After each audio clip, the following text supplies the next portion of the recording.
The coffee was still steaming in my cup as I stood by the window, watching the gray morning unfold like a slow breath over the rooftops. There was a kind of silence that wasn't just quiet, it was weighty, the kind that makes you listen to your own thoughts a little too clearly. And in that stillness, I started thinking about how much of my life I'd lived on autopilot, letting my mind run the show without ever questioning who was actually in the driver's seat. It's wild, really, how your mind can be both your sharpest tool and your deepest trap. It builds dreams, yes, but it also whispers fears in the same breath. And more often than not, those fears don't show up as monsters. They show up as comfort, convenience. Justifications that sound like self-care but are actually slow, silent sabotage. I've come to realize that mindset isn't this fluffy concept thrown around in motivational quotes. It's everything.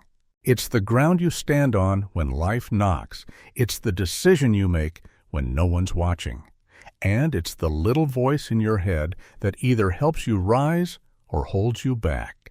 I used to think that strength came from big, dramatic moments. Overcoming a breakup, landing the job, running a marathon. But that's not it. Strength, real mental toughness, it's built in the boring hours, when you don't feel like showing up, but you do anyway. When your whole body screams for comfort, but you choose challenge instead. There was a time I thought I was strong, that I had it together. And then life hit me hard in that casual, unannounced way it does. A series of setbacks, some personal, some professional, stripped away every illusion I had about myself. I found myself staring at the ceiling at 2 a.m., wondering why everything felt so heavy, why I couldn't shake this feeling of being stuck. And it hit me. I hadn't been building my mind. I'd been coasting, hoping that somehow, magically, I'd become resilient just by existing. But that's not how it works. You don't stumble into strength. You build it. And if you're not actively doing that, you're losing it. We live in a world that makes it so easy to stay soft.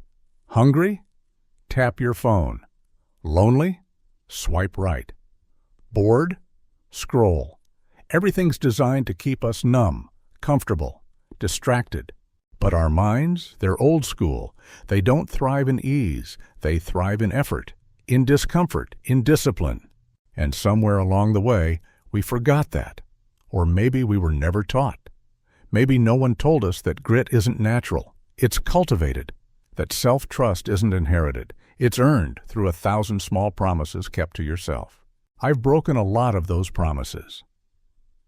I've said I'd wake up early and hit snooze. Said I'd start the project and never open the file. Said I'd change. And didn't. And each time something chipped away inside me. Not visibly, not dramatically, but enough. Enough to erode that quiet confidence that used to live in my bones. And the scariest part? I didn't even notice. Not right away. Because the erosion is subtle. It's wrapped in rationalizations. You're tired. You've had a long day. Tomorrow's better anyway. But tomorrow is a myth. It's this shiny idea we use to escape the discomfort of now. And the truth is, if I want to become the kind of person who can weather storms, who doesn't crumble when life gets loud, I have to start showing up for myself now. Not later. Not when I feel ready. Now. So that morning, standing by the window with lukewarm coffee and a heavy heart, I made a decision. Not a dramatic one. Not one worthy of a movie montage. Just this. To stop waiting for readiness and start acting from commitment. To build the kind of mindset that doesn't flinch when things get hard. One brick at a time. One promise kept. Even when it's small. Especially when it's small. It was a Tuesday afternoon, one of those cloudless, crisp fall days where the air smells like wood smoke and dried leaves. I remember walking past a row of townhouses, feeling like the whole world was moving with purpose while I just floated. That was the moment it really sank in. I'd been living most of my life reacting, not creating, not choosing, just moving from one comfortable excuse to the next. And the worst part, I was good at pretending everything was fine. Outwardly, I had my act together. I smiled when I needed to. I showed up to work. I answered texts, but internally I was shrinking. It's strange how we normalize that feeling of shrinking, of dullness. We chalk it up to burnout, to getting older, to the world being overwhelming. But the truth is more painful and more empowering. We start to shrink the moment we stop keeping promises to ourselves. Every time I said, just one more episode, I'll work out tomorrow, I'm not in the right mindset to start today, I was silently reinforcing a belief that my word didn't matter, that I wasn't someone I could trust. That's a brutal thing to realize, that you can't rely on yourself, not because you're weak, but because you've trained your mind to believe comfort is more important than growth. We're taught to chase comfort, to make things easier, smoother, more convenient. And we've gotten really good at it. Everything's on demand now: groceries, therapy, affection, entertainment. But no app can build your character. No subscription service will deliver self-discipline to your door. The truth is, if your mind isn't being challenged, it's atrophying. And most of us don't even realize it because we've been numbed by convenience. I didn't see it until the consequences started to compound. I wasn't sleeping well. I lost my spark. I was quick to get irritated. My creativity dried up. I blamed it on everything outside me: stress, the news, relationships. But deep down, I knew. I'd stopped showing up for myself. I'd become the person who talks a big game about change, but stays stuck in the same loop, day after day. That realization, it hurt.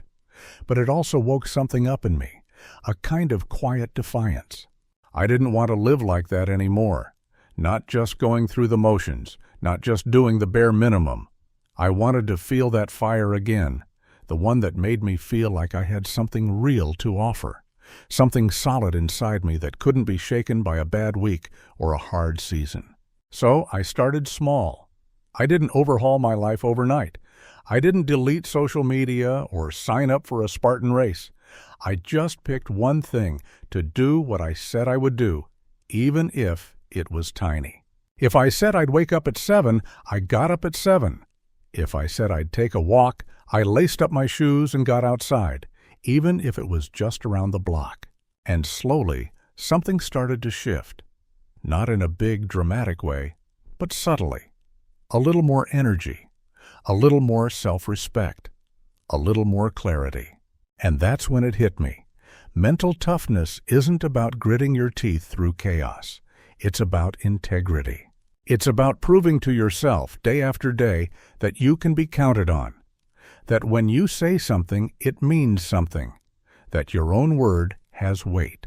There's no trophy for that kind of work, no likes, no applause, but it builds something unshakable, the kind of strength that doesn't need to be seen to be real, the kind that, when life eventually slams you with something you didn't see coming, holds firm, because you've already been doing the work, quietly, consistently.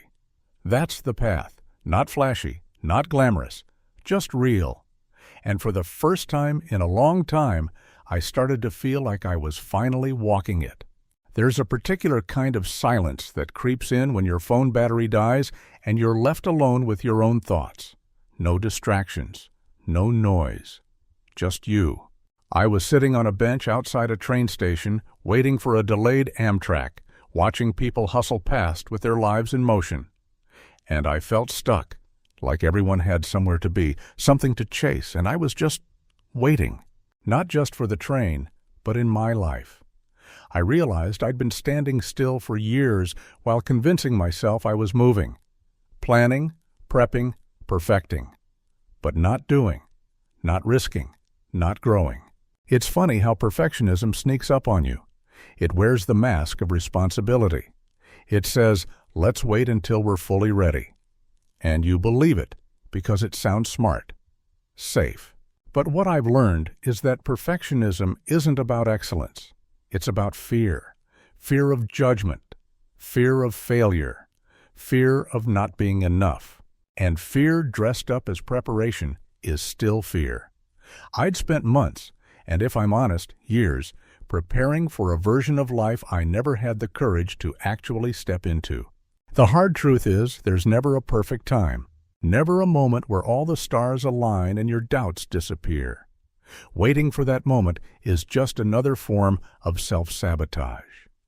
So I started asking myself, what if I just moved? What if I took the step before I felt ready? What if action was the antidote to fear, not the reward for overcoming it? That question changed me. I started catching those old thoughts in real time, the ones that used to hold me hostage. When my brain whispered, "It's not ready," I started answering, "It's ready enough." When I felt like I needed one more day to tweak, I reminded myself that progress beats perfect every time. And slowly, my relationship with fear began to shift. I didn't become fearless. I just stopped giving fear the steering wheel. I let it ride in the back seat, sometimes still loud, still annoying, but no longer in control. I launched projects that weren't flawless, had conversations that were messy, showed up when I didn't feel prepared. And you know what? Nothing exploded. The world didn't end. In fact, it opened. I realized that fear had been robbing me of experiences, of growth, of connection, all in the name of keeping me safe. But safety, I learned, isn't the same as peace. It's just familiar. And familiar can be the enemy of transformation, because nothing changes when you stay comfortable. There's a kind of power that comes from doing the thing anyway, from showing up scared, uncertain, unpolished, and still doing it. That's real courage. Not the kind that makes headlines, but the quiet kind. The kind you feel in your chest when you know you didn't run, when you know you chose growth over safety. And every time I did that, something built inside me. Something steady. Not loud or flashy, but grounded. Like laying bricks. Each choice became a brick in a foundation I could actually stand on. Not built on hype or external validation, but on self-trust, on truth. So I did. And that choice, to begin, has made all the difference. It was just after midnight when I caught my reflection in the bathroom mirror. Tired eyes, slouched shoulders, that familiar hollow feeling creeping in again. I had just spent the evening doom-scrolling social media, not really looking for anything, just trying to escape my own restlessness. But I ended up in that same emotional sinkhole, comparing my life to filtered snapshots of other people's success. And it hit me. I was measuring my worth with someone else's ruler. The comparison game is subtle but vicious. You don't even realize it's happening until you're knee-deep in doubt, wondering why your timeline doesn't look like theirs. Everyone's highlight reel blurs together. Career wins, fitness goals, picture-perfect families, and curated morning routines. And even though you know it's not the full story, a part of you still feels like you're behind. Like you missed some secret shortcut everyone else took while you were just trying to get through the week. That night, I asked myself a hard question. Who am I competing with? And why? The truth was, I wasn't trying to live my life. I was trying to catch up to some imaginary standard, one I never even agreed to, one I didn't even want, if I was honest. And that realization made me feel both free and a little heartbroken. Free because I could finally put the measuring stick down.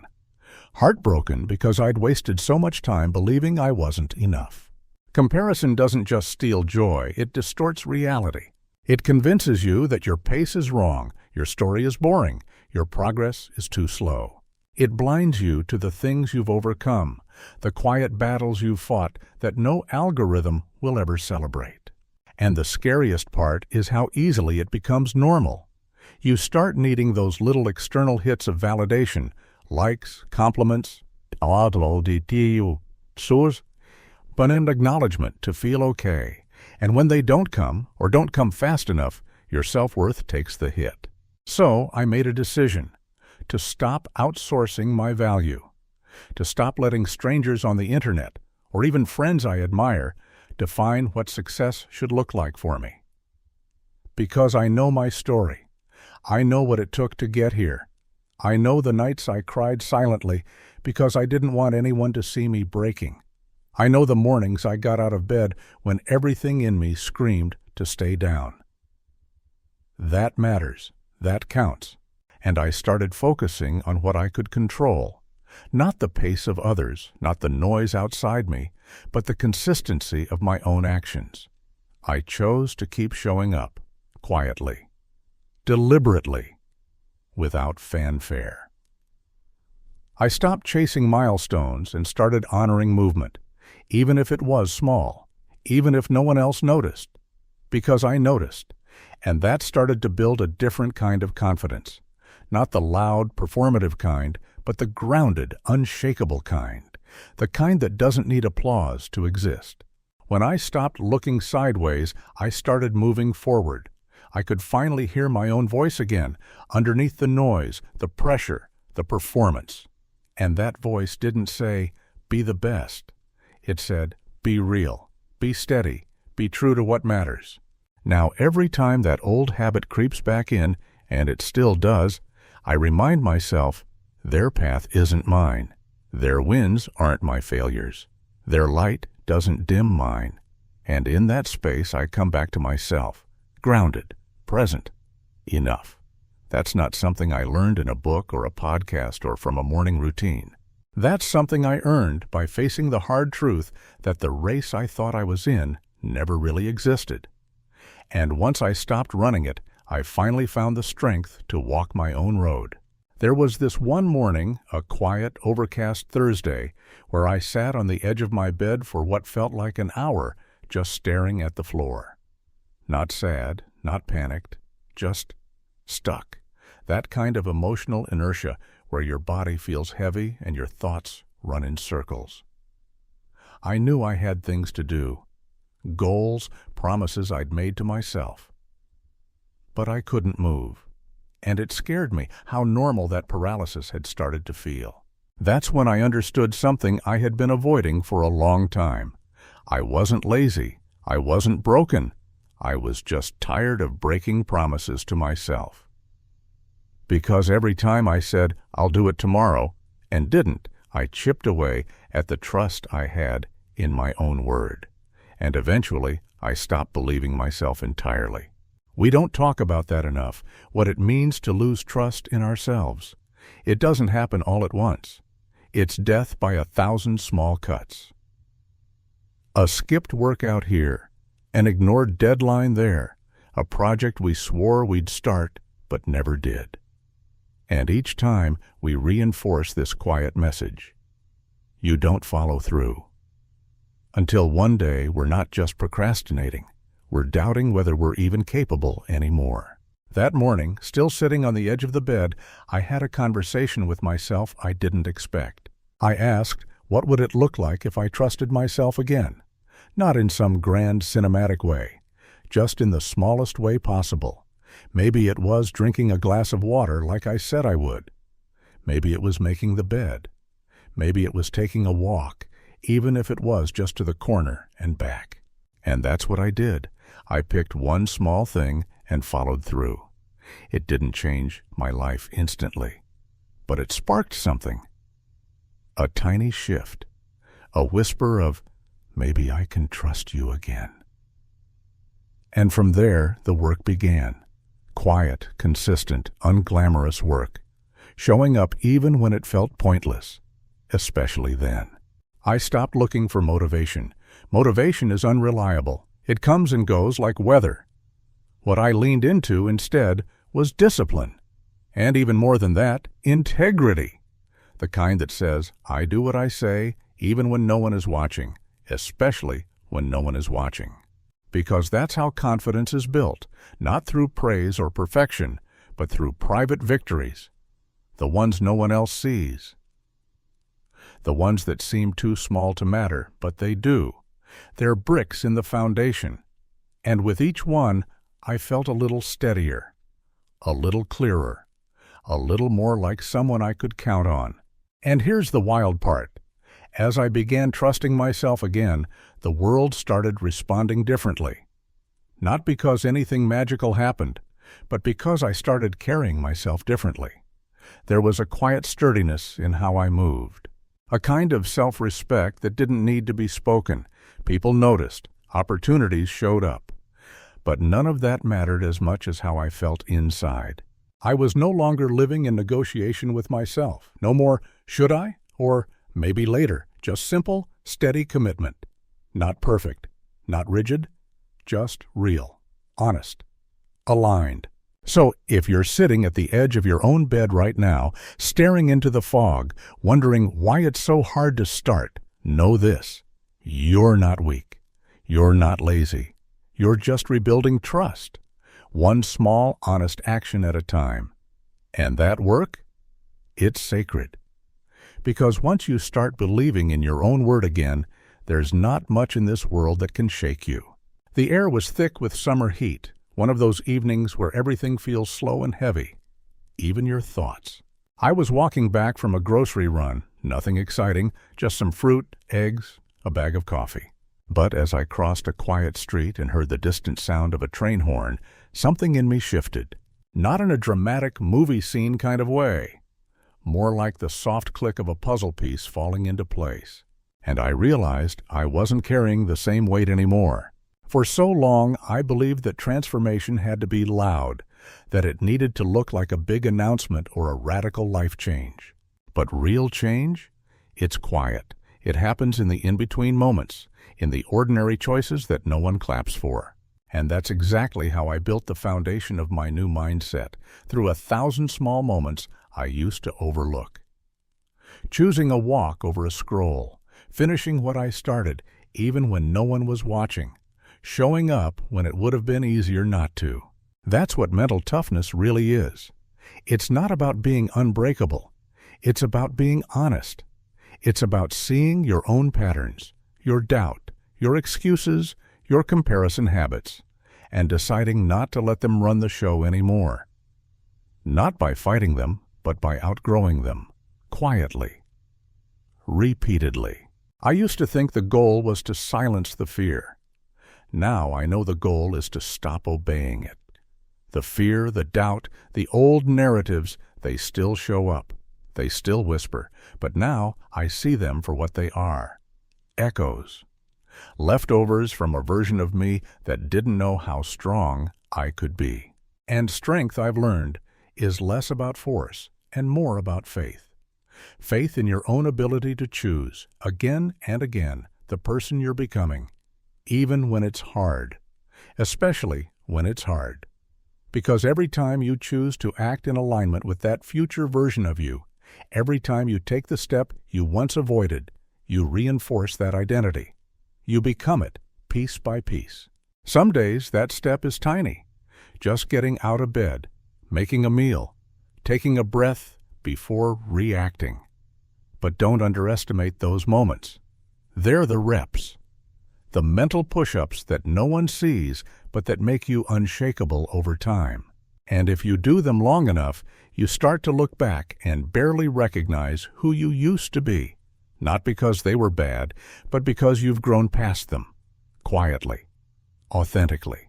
So here I am, arms full of groceries, sweat on my back, heartbeat steady, and I feel powerful. Not because everything's perfect, but because I no longer need it to be. I trust myself to move through the mess, to keep building, to show up, even when the voices return, because I've learned how to turn down their volume and tune into something stronger, something steady, something true. If you've made it this far, maybe you've felt it too, that flicker of strength, that tiny voice inside that says, keep going. Listen to it, feed it, and don't wait for the world to notice before you do. Your transformation is already happening, not in the loud moments, but in the quiet ones, the ones you're living right now. And when those old voices come back, and they will, just smile, nod, and say, thanks for stopping by, but I'm driving now. Then turn up the volume on your own signal, the one that says you're worthy, you're capable, you're becoming. And keep walking forward into the life you've been building, one quiet, powerful step at a time.